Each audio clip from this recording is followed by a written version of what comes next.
Tükelencelete tercümeye lefzi Kur'an'dan. Elhamdülillahi Rabbil alemin. Ve salatu ve selamu ala seyyidina seyyidil enbiya'i vel mursalin ve ala alihi ve sahbihi ecma'in. Muhterem Müslüman oğlum, kelasımız, dersimiz, dersi Kur'an. Allah tebarek ve teala tevfik verdi önden. Huday Teala bana ne kadar ömür verdi, tevfik verdi inşallah umidim var. Kur'an'ı avvaldan ta ahirine çelliğin bir Raban suratına bir sureti ki her Müslüman doğanma kömek bolup düşsün Kur'an okuyup bariyaka düşünmekliği inşallah ben başardığıma oraya bir Raban suratına tercüme edip vereyim. Evet onun berde her kim Kur'an'ı düşünmekliği alade edecek olsa geçen ceride de ayttim. Tefsiri Kabuli'ni alta. Tefsiri Hamuş-i Haravi bir cilttir. Ulukon Tefsiri Kabuli'de iki form. Bir 6 ciltlik var, bir 2 ciltlik var. Bir iki tefsirin bir husnu var. Qavi yeri. Tefsir Kabuli'nin iki qavi yeri hem Hanefi mezhepligi. İki tefsirin bir qavluğu var. Her kelimenin aşağına Farsi manası yazılı. Geçenki dersimde geçti ama Elhamdülillahi Rabbil alemin. Şu elhamdü'nün aşağına şol elhamdü'nün manası yazılı. Lillahi'nin manası yazılı. Rabbil aleminin manası yazılı. O zaman bir ganimet savatlı adam eğer Kur'an'ı tefsir Kabul'ün tertibinde şu okuyup bariyaka düşünmekliğe bir 5 para dehmet çekti. İnşallah şol adamdan katı umit var. Lenan olsun erkek olsun. Kur'an'ı okuyup bariyaka düşünüp gitsin. Şu tada şol Kur'an Allah tebarek ve Teala'nın ödü Sure-i Kamar'da bir kefi 4 tarafta öğürleptir. Yani Kur'an düşünmeklik, Kur'an'ın düşünmekliğin anlatatlığına ediptir Huday Teala. وَلَقَدْ يَسَّرْنَا الْقُرْآنَ لِلذِّكْرِ فَهَلْ مِنْ مُدَّكِرِ diye Allah Teala. Ne mi diye bayıttı? وَلَقَدْ يَسَّرْنَا الْقُرْآنَ لِلذِّكْرِ Allah Teala etiye kat'en biz Kur'an'ı pendeni hatta cim antat ettik. فَهَلْ مِنْ مُدَّكِرِ Hiber netiqat alyan, pendalyan, avrat alyan bağım diye. Şimdi Kur'an'ın pend yeri, netiqat yeri, methal yeri, destan yeri, şoňa meňeş bar ahim düşünmeli umumi Müslümanlaryň zatlar bar. Allah tebarek ve Teala'nın öýdi Kur'an'na şu bir kefi Sure-i Kamar'da 4 tarap meňe beşime öwrläp aýdypdyr ki şu Kur'an pende netiqatdan çyn beter antatjaklar. Allah Teala burada da antat diýse ne kadar antat bolmaly? Onun ahkamat yeri bir mesele etiqadi başka bir mesele ki ijtihadi böyle ola özayna qin ola bir ehli ijtihadın işi yöne yesternel Kur'an lidzikr zikr yani pende nasihatten cim Allah tebarek ve Kur'an asan ettir. Onun için Müslüman oğlum bizim her gaytimiz aladamız olmalı, denanamızın aladışı olmalı, qiyrimizin aladışı olmalı, gelinimizin aladışı olmalı, ölümümüzün aladamışı olmalı, Kur'an'ı olunşan aladamışı olmalı ki biz Kur'an'ı düşünüydük. Kur'an ne mi diye? Allah tebarek ve Teala'nın pak kelamı şu bir de ne mi diyettir? O zaman şu taydan Hasan Basri rahmetullahi aleyh diye de geçenkiler diye de o şu da anlayıptır. Karne doğumun dağı adam diye küllüncilleki karnın içindeki olan adam yani. İkilenci karnında. Şu da anlayıptır. O ne mi diye? Geçenkiler diye Kur'an'ı Allah Teala'nın tarafından gelen bir nama bilirler. Giyce şonu okuydular, günlüğü şuna fikrettiler, amel ettiler diyor. Giyce şonu okuydular, oylanırlar, düşündüler diye, günlüğü şuna diye amel ettiler diye. Ama siz bu hukumun diye, mulatamın tecvidini, aslını, üstünü, avdanı okuyacak olup, şuna talaş ettiyerseniz, ama bunun içindeki amel etmeklikle siz paykatsız deyiptir Huday hakikaten. O zaman şu da inşallah sayed edin, harc edin, borcu edin, diyanetimizden için tefsiri Kabuli'ye edin. Tefsiri Hamuş-i Haravi'ni alayın. Şu doğrultusunda Kur'an inşallah düşünmekliğe inşallah alade deydin. Şunun bereketine hem dünyamız hem ahiretimiz set abad olur Müslüman doğru. Şimdi bari dersimizde. Geçenki dersimizde şu gurrun geçti. Ki Sure-i Fatiha elhamdülilleri 30 para hiç kayıtından ne dedik? Belki Sure-i Fatiha ne mi dedik? Kur'an'ın metni Kur'an. Kullu Kur'an geliptir şu Sure-i Fatiha'daki kitaplar açıklamakla. Bu geçenki dersimizde şu da geçti ki Sure-i Fatiha'da Allah tebarek ve Teala üç cemaattan söz açıptır. Yani bir Müslümanlara Hudaý Tebaraka Taala Kur'an'da dua etmekle öğretiptir. Bir cemaattan yana bir edewori. Şu cemaatin adamlarına bolmakla tawfik berewor diýen gurun. Şulan ýolun yana bir de düşündirewor diýen gurun. Bir cemaatin hakynda bolmaklyga dua ettiripdir. İdine düşmeklige dua ettiripdir. O bir iki cemaattan yana bulardan etmäwor ya Allah diýip baran dua ettiripdir. Ahirde näme diýipdir? Amin diýipdir Peygamber sünnetine. Ya Allah men duam kabul et diýip aýtdy. Mesela alhamda üç cemaattan gurunma. Awaq näme? En'amte aleyhim sıratallezine en'amte aleyhim. Şu nimet berilen adamlaryň ýalyna biz ýoluna, ýaly biz şolun ýoluna salawary. Şolun ýoluna sabit gadam aýlandyrywary. Şu dört nimet berilen adamlaryň manahy ýolumyzy ilham edewär diýip barahim. Her alhamda ki biz şu 32 rekat namaz okuyat her günne şolun hakkında bir de dua ettirdir. Orada ne cemaat bolly? Bir cemaati ki 4 nefer soňsunda ba, 4 cemaat soňsunda ba, bir guruhi ki şonu 4 cemaat var. Minen nebiyyin peygamberler ba, sıddıklar ba, şehitler ba, salihler ba. Yani biz her rekatımızda şol bir en'amte aleyhim diýen bir cemaat ba, şu cemaatin içinde 4 guruh var. Her rekatımızda ýaly biz peygamberlerin ýoluna salawary, peygamberlerin ýoluna gaýybdan tawfik berewary, ýaly peygamberlerin ýoluna bize düşündirewary, sıddıklaryň ýoluna, şehitlerin ýoluna, solihlaryň ýoluna zor şun dua edip durýar. Bir cemaat, behterin cemaat, cenneti cemaat, hudaýylyk cemaat, toran näme? İki cemaatdan ýaly aýlandyrma diýip dua etdi. O näme? Gayrul magdubi aleyhim. Gahry gadan salynan adamlar bar, ola kim boli? Yahudiler boldy. Näme diýip Yahudiler gahry gadan salynıpdyr? Bilmäpdirler, ýok, ola bilip etmäpdirler diýe. Alımlar barmışdyk, bilimler barmışdyk, düşünler barmışdyk, ellerine kitap barmışdyk, peygamberimizi öz ogluny şon tanýarlamışdyk, ýöne bilip etmäpdirler diýe. Her bir adam, her bir denan aýp bide bilýärdi, bir sen bilýärmi näme? Biz bilmän duran adamız diýip şo bilip duran adam garşy durup da tertleşse, şo kimin cemaatinden şo da müfessirler aýtşyna görä, şo Yahudyň gylqatyetini Hudaý taqqatma Müslüman oğlum, gelip beren adam bar ýedi. Osa şo taýdan şondan gaty gorkmady. Şu Türkmen il aramyzda da biz özüň bilýär hakim diýe. Biz de bilmän durumda diýe. O da eger bilmeklik fadilat bolýan bolsa diňe, bilmeklik bir gawlyk bolýan bolsa, bilip de amal etmezlik ýöne bir adama derece bolýan bolsa, hemme kişiden beter kimiň derejesi aftal bolurdy? Iblisiň derejesi aftal bolurdy. Şol iblis hem bilýär. İblis alim, iblis abidmişdik. İblis ibadet guzarmışdyk. Emma şu bilip duran zatdan terk edipdir. Nämetdir? Şol Hudaý Taala gahry gadabyna duçar bolupdyr. Şo taýdan Müslüman dogullum, biz her rekatda ýalla gayril magdub aleyhim şol gahry gadab salan adamlar Yahudilerin ýoluna salmawar diýip dua etmeli ýalak. Biz bilýän adamda amal etmekdik gerek. Wa haýsy bir ýerde bilýän adam amal edip bilmeýärmi? Adından Müslüman dogan hak diýmeklik. Doğru diýmeklik. Nefsine baryp hawa şeriat şey diýe. Men de bilmän ol aýra gurdum. Hak diýmeklik Müslüman dogan. Eger muny etmesek onu Hudaý taqqan biz Hudaýyň gözünden şört yani. Toşy iblisiň ýoly bolýar onda. Toşy Yahudilerin ýoly bolýar. Soram näme? Waladdallin gumrahlyň ýoly. O kim Mesihiliň ýoly.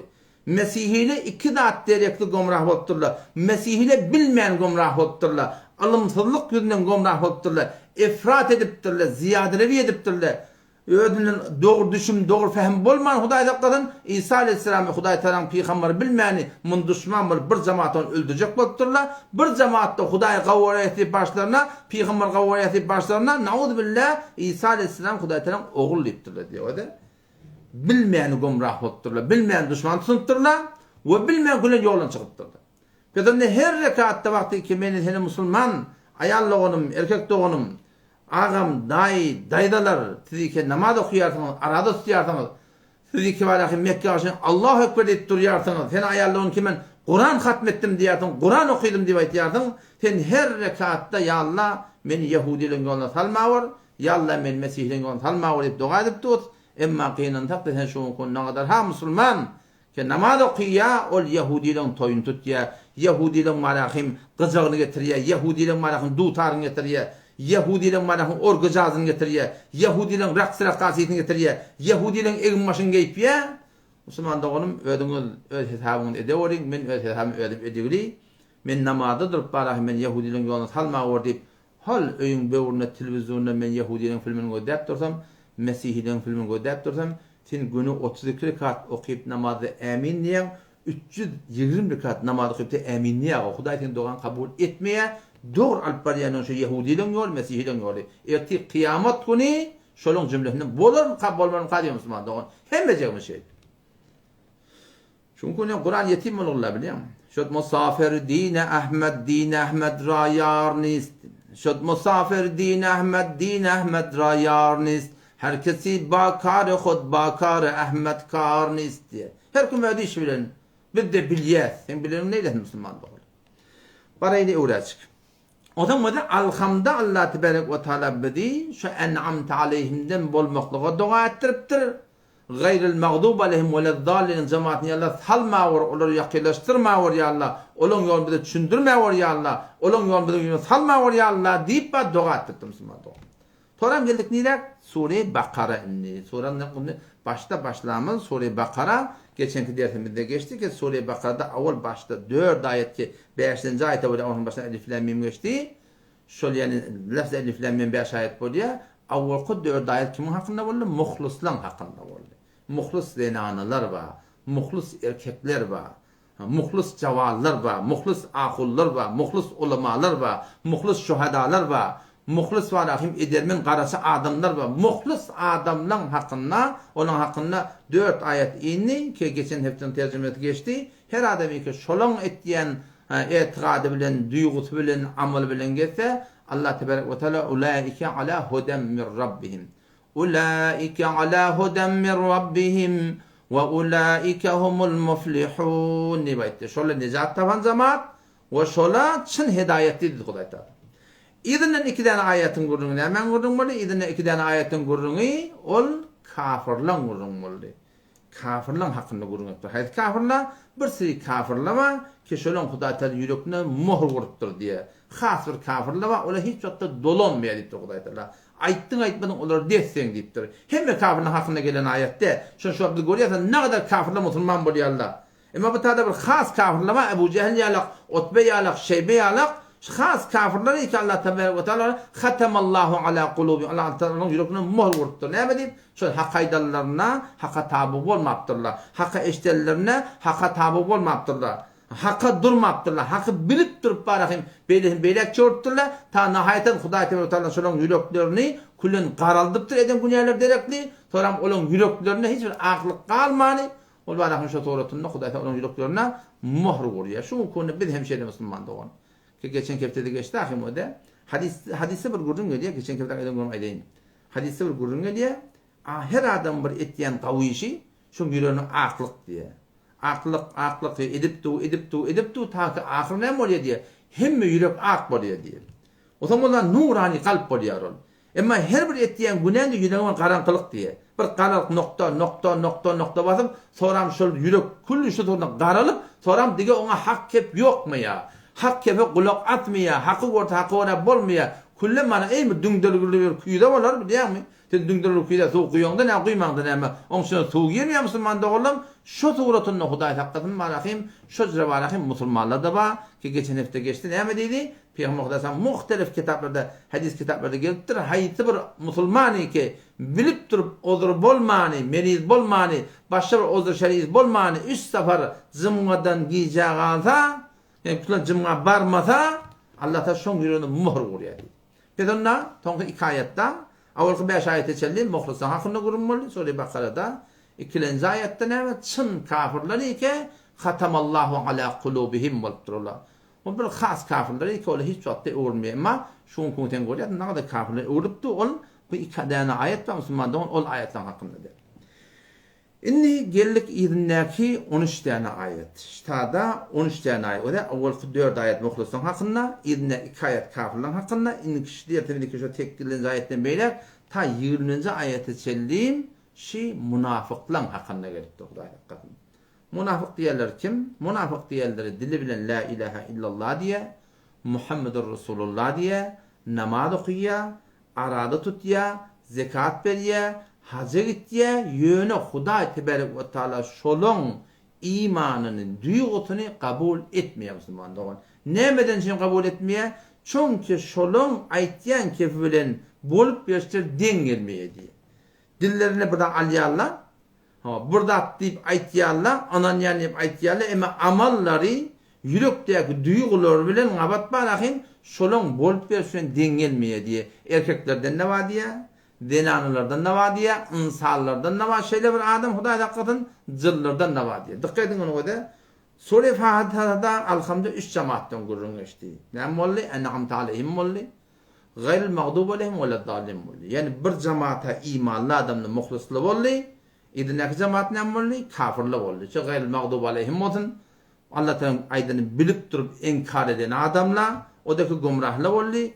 Sure Fatiha'da bir muhlislerden 2 cemaat kafirlerden gurrun bolly. Sure Bakara'nın başında Allah Teala muhlislerden gurrun etdi. Çın kafirlerden ki hatamallahu ala kulubihim bolanyny gurrun etdi. İzinden 13 tane ayet bar bu münafıklardan, ady musulmanlardan, musulman hayşinas nameýlerden, yani kimlik taýdan, pasport taýdan musulman, hakyky musulmanlardan gurrun etdi. Nälekin Kur'an'da muhtelif taksimler var. Sen şu barahim yanki Suriye ida vaqatul waqi'ani okuýanda es-sabiqun ýallatara muhlislar.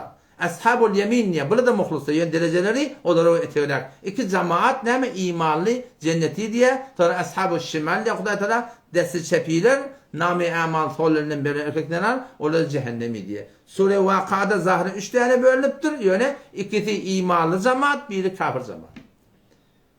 Sure Tagabunun da başında 2. ayetinde Allah Teala diyor o da huvellezî halakakum feminkum kafirun ve minkum mu'min. Wallahu bima ta'malun basir. Huvellezî Allah şol zati ki halakakum insanlar halk etti, cinler halk etti. Feminkum kafirun ve minkum mu'min. Sizin badiniz kafir, badiniz imanlı diye. Wallahu bima ta'malun basir. Allah tebarek ve taala sizin edip duran işini görüp diye. Allah tarafı hem insanları, cinleri feminkum kafirun ve minkum mu'min. Badiniz imanlı, badiniz kafir. Tada münafık diýmedi biliyor musun? Ya imanlı ya imansız idi. Şu ayetlerin matahətində sahabe tefsiri mariful Kur'an'la 2 cemaat var insaniyeti bölünmektedir. Ne diye? İnsan ya imanlı oluyor ya kafir oluyor. Şu adam musulman münafık da yani zahiren musulmanla o da Hudaý Teala'nın yani kafir ya. Şimdi bilemet yanladım. Kullu insaniyet şu var bizim musulmanlığın içinde bizim musulmanlığın içinde muhlisler de var, münafıklar da var. Yani kullu dünyada kafirler var, muhlis imansın imanlı musulmanlar var ve adi musulmanlar da var. Allah tebarek ve teala Sure Tagabun'u taksim etçine göre onlar ki çın kafir sıkta getiriyorlar kafir. Mesihi olsun, Yahudi olsun, Budai olsun, ateist olsun, ne kadar olsun. Biz musulmanlığın adı bela nispet adi musulmanlığa gelip bir yer, bunun da Hudaý tebarek ve teala orada Hudaý Teala yani kafir, yani bizim yanımızda olan musulman. Şimdi bilemedi adamı. Onun için de kullu dünyada şu var, adamlar ya imanlı ya imansız olup. Bakın surette şunu şeyleşine düşünme yapsın bana doğru. O zaman yönüştada sahabe tefsiri savi bir gurrun açıptır. Diye ki hop muhlistan hakkında Allah Teala 5 ayet 4 ayet getirdi. Kafirlerin hakkında 2 ayet getirdi. Kafirlerden toplam 13 ayet adı musulmanların hakkında getirdi. Ne mi deyip adı musulmanların hakkında? La ilahe illallah Muhammed Resulullah deyip Kur'an'a ve İslam'a ve yaşamadık musulmanların hakkında Allah Teala 13 tane ayeti kafirlerin eteğine getiriptir diye onun şuna işaret diye şu adı musulmanların eti kıyamet günü cehennemde zayi şol çın kafirlerden, botperestlerden, Yahudilerden etek olacak diye. O ne mi deyip? Şunu kabul etmektirler. Öyle bizim peygamberimiz kabul etmektirler. Kur'an'ı kabul etmektirler. İslam kabul etmektirler. Düşman mürkettirler. Kabul edemektirler. Bu tadı bizim aramızda ne kadar ha musulman ma Peygamber Aleyhisselam'ın bağmıştık bizim aramızda da bağıyla takta Allah bilir kimliğini yöne amalından taygırtan oluyor ne kadarlarını ki var ahim şolu da xeyna takta var ahim şol çın var ahim Hudaý Teala'nın erti kıyamet günü yaman bir erbet yağdaylar olacak. Cehennem 7 tabağa diye Müslümanda olur. Cehennem 7 tabağa. İnki etekine haviye diye. Toram lada, toram hotama, toram sakar, toram sa'ir ya beyleti beylek, toram cehim, inki defenika cehennem diye. Şu 7 tabağın altına evet çıkmak yok cehennemden. Dinle şu koyun da cehennem diye bir tabağı var. Şu imanlı erkekler, zenanalar ki İmanı bola yani günahkarçılık ben gidipdirler. Şöyle yanıp bişip sonra malahim ye öldür malahim adamı çekip ya şehitlerin, şuhadaların, peygamberlerin, oğluncukların şefaati bilen imanın bolanlığı derekli şefaat bol cehennemden çıkaracak. Dine şu cemaat cehennemden çıkaracak. Ama kalan 7 6 tabağa evet cehennemden çıkarılmıyor. İnki eteki tabağa kimdi daha? İnki eteki tabağa İnnel munafiqine fid derkil esfeli minen nar. Allah Teala itiya. İnnel munafiqine bir şol münafıklar şu adı Müslüman erkeklerden alınır. O Müslümanları ki Allah benim Rabbim dedi. Kur'an benim Rabbimin Allah'ın kelamı dedi. Resulullah benim peygamberim dedi. Kıyamata inanan dedi. Ama Kur'an'a, sünnete, şeriata doğru amel etmeyeni zahiren Müslüman yürekten inkar, belli şeyle dini maskar edip veren, ganimet bolsa bolya deyip veren, iyile oraya bolmalı deyip verenler, halka oraya bolmalı deyip verenler. İnnel munafiqine fid derkil esfeli minen nar. Bir şey şol münafıkları cehennemin inki eteki tabakatında olacak diye. Ve len tecide lehum nasira. Her yıl olur için bir kömekçi tapmaz diye Huday Teala. İnki eteki haviye münafıklan kişi. Şu hakir la ilahe illallah Muhammed Resulullah diyelim hakkında inip durur Müslüman doğan. Haviye inki eteki ne diye. Ondan sonra Lada Yahudilerin diye. Ondan sonra Hotama Mesih'in diye. Ondan sonra Sa'ir bir mecus ateşperestlerin diye. Ondan sonra var Sakar o varahim yani ateist Huda yok diye. Ondan sonra Cahim müşrik butperestlerin diye. İnki sonra cehennem şu la ilahe illallah Muhammed Resulullah deyip yöne imanlı günahkar geçerlen ki diye. İnki etek kimin kolli? İnnel munafiqine fid derkil esfeli minen nar ve len tecide lehum nasira. İnki etek tabağa şu hakir la ilahe illallahu Muhammed Resulullah diyelim Müslüman doğum. Meşhur diğer şitat taklaptun şitatı şundan düşünmeli zaten. Şitatından düşünmeli zaten Müslüman doğum. Sahabalar bir şu at barakım rahat bizim aramızda Allah münafık var mı yok mu diyen kaygı yok. Duygu yok. Ne mi diyeyim? Mesela aydılan umumiyet orasında. Ama Peygamber'in muhatına aydılıptır. O da Kur'an okuyuptırlar, düşünüptürler. Kur'an'a oraya amel etmeden Kur'an'ı Huday Teala münafıktan sıfatına ettir. İnelekim işte 13 tane ayet geliyor. Şu münafıklan gururunlar şimdi.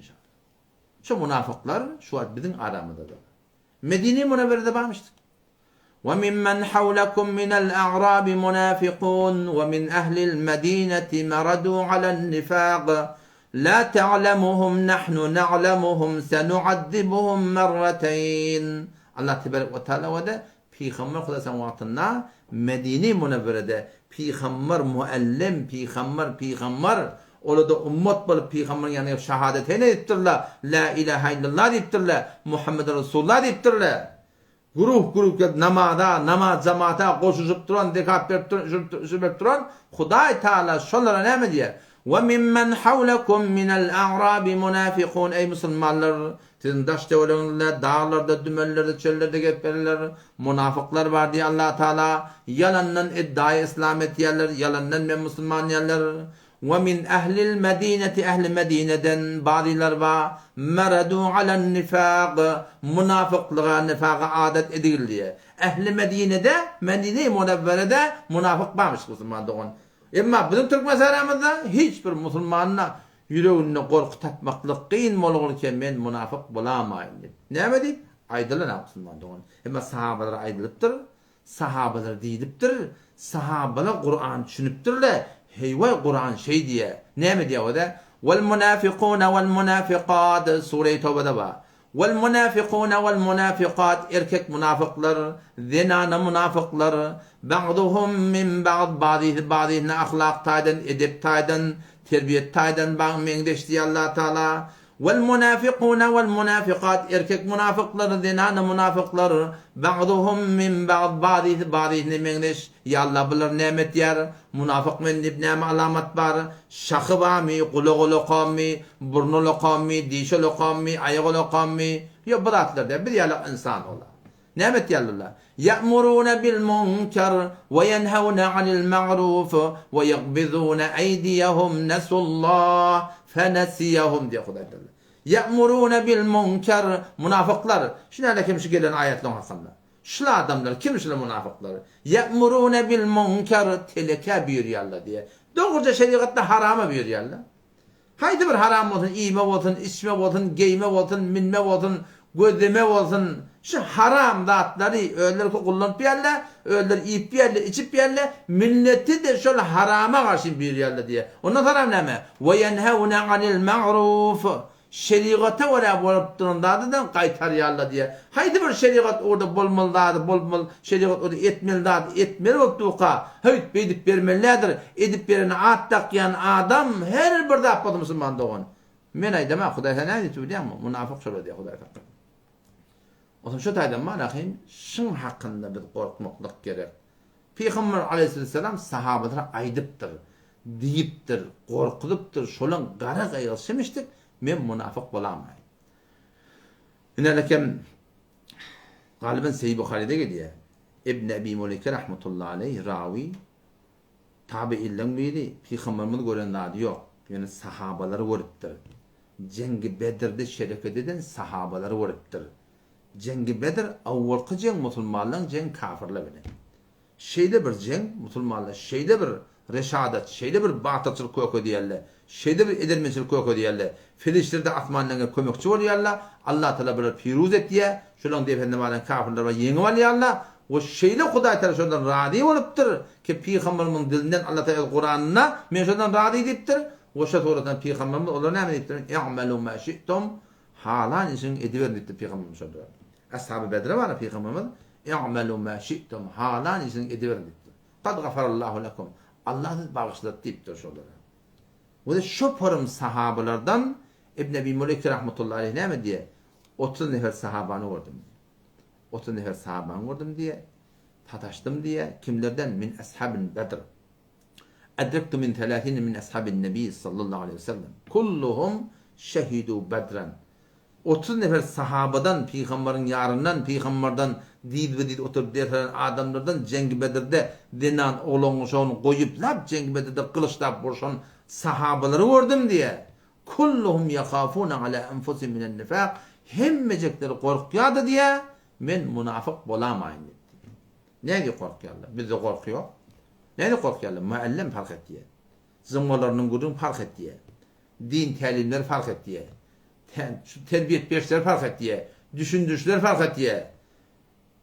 Tefsir-i Kabil'in 3. cildinin galiben tekkillerini sefretinde. Tefsir-i İbn Hatim'de de geliyor, Ebu Hatim'de de geliyor. Peygamber aleyhisselam'ın Medine-i Münevvere'sinde Nebi aleyhisselam mescid doğulu adam. Peygamber Aleyhisselam minberde 36 neferin adını tutturdu. Ya falan ibn falan, ey falani oğlu, uhruc, çık. Fe inneke munafikun, tem münafık dedi Peygamber Aleyhisselam 36 neferin adını tutup şu tuğratında kullun mescidden çıkarıp koyurdu. Tabi şu cemaati ki şu da cemaat bolup 100 nefer, 200 nefer, 300 nefer bir mescidde tımtıkıl bolup otuyorlar. Şolun imanını ne kadar derlep, haşlap, yülektür güppüllep, burandır ki ya Allah, men adım tutamadım ne biliyor musun? Sahabalı Müslüman doğulam, şu taydan şöyle var ahim, katı ne mi diyelim biliyor musun? Katı şoň hakkında korkalmıştır. Şu taydan biz hem, şinelekim 13 tane ayet paylaşlarda, şoň hakkında biz hem korkmaktık gerek. Yani barayli ayetin tercümetine ne mi diye? Çünkü Hudaý Teala ve Teala fakat bu 13 ayette münafıkların hakkında gelen. 7 ol 2 ayette için kafirler hakkında gelen. 7 o 4 ayette muhlisler hakkında gelen. Kur'an ilerlekem şudur şu kadar 30 var Kur'an. Şunun için ne? Kullen şol muhlisler hakkında, şol kafirler hakkında, şol münafıklar hakkında bilen sütbalakim in hem Hudaý Teala şol ahlakından, bol berişinden, etdiyen harzından, etmeyen harzından in hem töde açıptır. Allah Teala ömür verdi inşallah olur bara. Şimdi barayli tekkilinci ayet Sure-i Bakara'dan Hudaý Teala'nın pak kelamına şol yankı adı musulmanlar hakkında. Şu bir cümle meni sandırattı. Bir yerde men bir gördüm, bir yadı kılca ki xeyliye Hudara kabul daran ve Huda onlara kabul ne dara diye. Ne kadar adam da Huda'yı kabul etiye ama Hudaý onları kabul edene. Ne kadar adam da men imanım var diye ama Allah onun imanını kabul edene.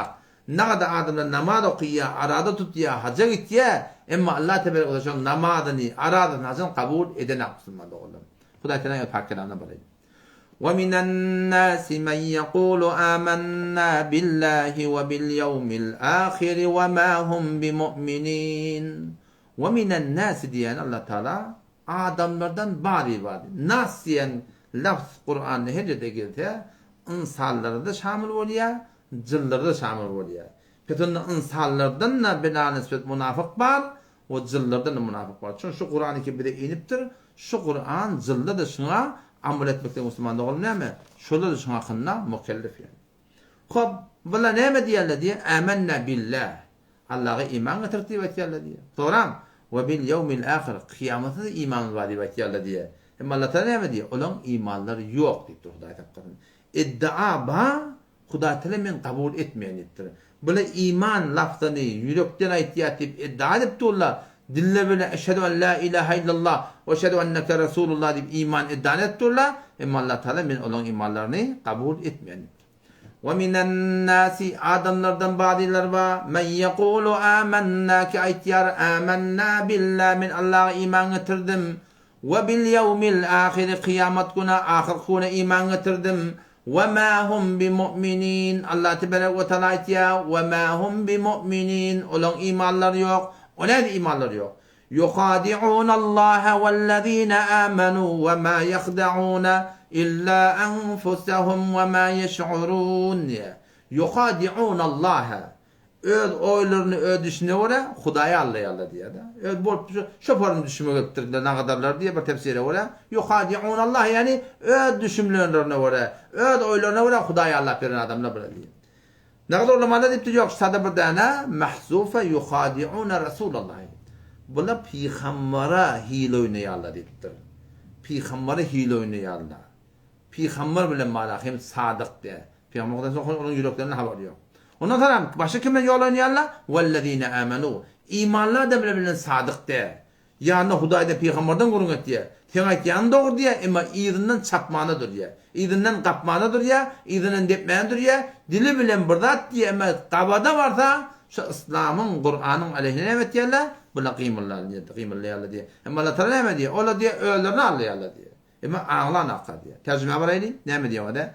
يُخَادِعُونَ اللّٰهَ Onlar öz oyunu veren, öz gümellerine veren, Allah'ın allayan yalak. يُخَادِعُونَ اللّٰهَ Ola hileleşyerler, öz Resulullah Peygamber allayan diye ya. يُخَادِعُونَ اللّٰهَ وَالَّذ۪ينَ آمَنُوا Allayanlar, Resulullah'ını allayanlar, oylarına vara varahim Huday Teala'nı وَالَّذ۪ينَ آمَنُوا imanlı adamlar bilen feripkariyet diyenler, allayanlar, yol oynayanlar. Ama Allah Teala ne diye? وَمَا يَخْدَعُونَ إِلَّا أَنفُسَهُمْ وَمَا يَخْدَعُونَ Ağlamayanlar, hile etmeyenler, ferip etmeyenler, illa meğer enfusahum öllerini وَمَا يَشْعُرُونَ Onlar ağlamıyorlar, düşümleri yok diye. وَمَا يَشْعُرُونَ şuur. Berde Farsça'da diye şuur inadar değil mi? Şuur. Şuur değil mi diyorlar? Düşünme diyorlar. Huday Teala ne diye? وَمَا يَشْعُرُونَ Düşünen hakka diye. Öyle yani öyle Hudaya Allah verir mukadiye. Peygamber Allah verir mukadiye. İmanlı adamlar Allah verir mukadiye. Hani kim anlayalım diye? Hani ki öldürünü anlayalım ama ağlan hakka diye. O ne yaparım burada? Bunu ne betketmiyorlar? Allah Teala diye. في قلوبهم مرض فزادهم الله مرضا ولهم عذاب أليم بما كانوا يكذبون في قلوبهم مرض yüreklerine meriçilik var diye. Yani yürek doğru de. Yürek dinin ötenini hoş de. Yürek diyanatın ötenini hoş de. Yürek bir adam diyanata uğravata hoş de. Yürek bir adam din tebliğata hoş de. Yürek bir adam şeriata uğravata hoş de. Yürek bir adamın marahim kullan dine uğravata birbirine tersle diye. Fi kulubihim maradun. Yüreklerine meriçilik bağlan deyiptir. O zaman ne emet diye? Fezzâdehumullah marada. Allah Teala meriçilikini arttırıyor deyiptir. Ne yaparım? Şun hudaylıklı adama Huday Teala piruzi getiriyor. Cengi Bedir'de piruz oluyorlar. Cengi Uhud'da dengeden çıkada ne kadar kafirleri öldürüyorlar. Cengi Ahzab'da piruz oluyorlar. Şu varın Huday Teala ehli imanı ötürüyor. Ehli yakini ötürüyor. Olan gün meriçilikleri imanlı adamın günün şunun yaşayışının alp bariyan tertibinin evo gittiğini narahat bulup da ne diyorlar diye beter şaturatını ama Huday Teala adabını arttırıyorlar diye. Tercümede var ne diye? Fi kulubihim maradun şu münafıkların yüreklerine meriçilik var. Fezadahumullahu marada Allah Teala olan meriçiliklerini arttırdı diye. وَلَهُمْ عَذَابٌ أَلِيمٌ şol çimir azabı dertnak banem için Allah Teala düşman mı yok Huday Teala düşman ne bima kanu yekzibun şu ağlayalığı derekli diye. Yala iddia iman ettiyerler, Huday peygamber diyerler, şunu tübüle öz mallarını, callarını, denar oğlaşaklarını Medine'de Müslümanlığa qoruyan kişi olup getmeyerler, ama hakikatinde bula neyme? İslam'a ters Müslüman doğun, Kur'an'a ters. Hop, başa neymet diyerler bula. Oho. Şun iyidi qiyiniyor ne? Bizim aramızda gözü görüntüğünde atışı. وَإِذَا قِيلَ لَهُمْ لَا تُفْسِدُوا فِي الْأَرْضِ قَالُوا إِنَّمَا نَحْنُ مُصْلِحُونَ أَلَا إِنَّهُمْ هُمُ الْمُفْسِدُونَ وَلَكِنْ لَا يَشْعُرُونَ وَإِذَا قِيلَ لَهُمْ هِرْوَاتِي كَشَمْ münafıklara aydılta لَا تُفْسِدُوا فِي الْأَرْضِ yerin üstünde fesat etmeyin, adamları gumrah etmeyin, adamları yoldan çıkarman, yerin önünde günahkarçılık ametmen, yerin içinde fesat öğretmen, ola ne mi diye? Qalu aytiyallar münafıklar, qalu aytlar münafıklar, innema nahnu muslihun. Ola ne mi diye? Biz muslih, biz khairha, bizim ettiyen şu İslam'ı hayır, diyanata hayır, ne mi ibadet ediyor? İşte hadi görüyorlar, ne biliyor musun? Günah edip günahlarını doğru biliyorlar. Günah edip günah iftihar ettiyerler. Günah edip günah kâçirini bilip barakayım, günahda narahat bulan aklı yani. Şimdi Peygamberimiz deyiptir da, İzâ serretke hasenetuk, senin qavu denişin ten beğenirse, ve sa'atke seyyiatuk, senin eden teleken ten narahat etse, fe ente mu'min, ten imanlı deyiptir. Haydi bir günah kâçirik kendine bağa. Naftan modun, tigardan modun, triyekten modun, araktan modun, şaraptan modun, bi namaziden modun, bi hecabiden modun, bet hecabiden modun, takla firmadan modun, mehrem namehrem rahat etmemizden modun, bedgıttırı koşulmaktan modun, her bir günahı kedeni Müslüman doğalım.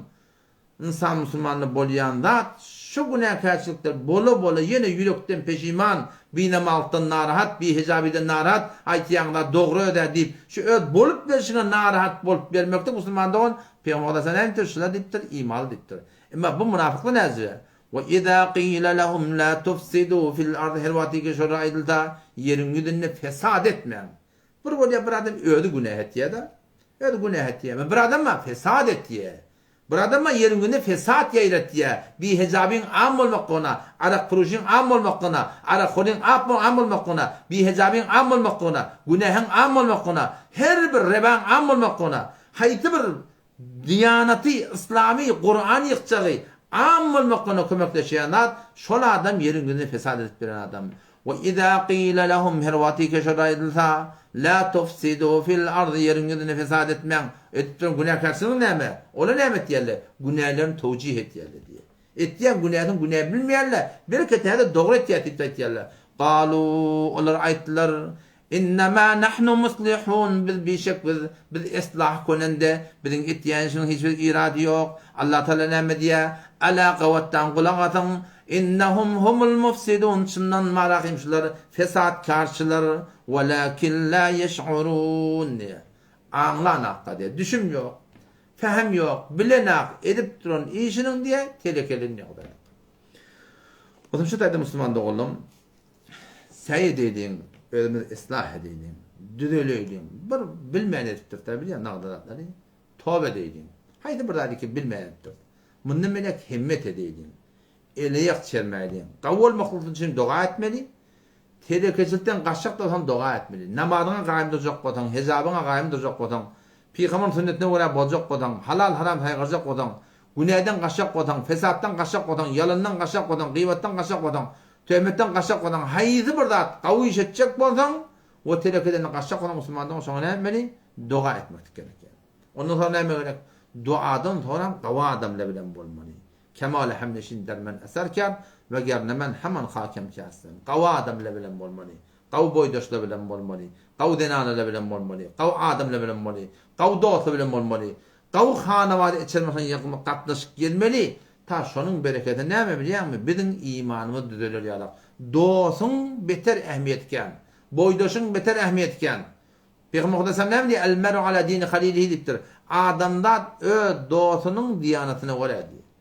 Sen dosun näme bolsa sen de şo bolýan. Boýdaşyň näme bolsa sen de şo bolýan. Odan şo daýdan tutýan dosuňa, gatnaşýan ýerine, barýan ýerine, gelýän ýerine Qati taygırmaklık gerek Müslüman. Kadin Türkmen ilarasında o hekayede de var da bir yağda adam bir yerden geliptir, bir nerce adam ka, nerce adam ka, o yaşıran bir deyiptir de erteden atanı belli eder o nerce adamlar. Ne yaparım? Var kim bilen çıkışya, kim bilen bolşya, şol adamın ne yaparlığı, şozcılığı belli olur. Qavvulan gezsen qavvul ortan.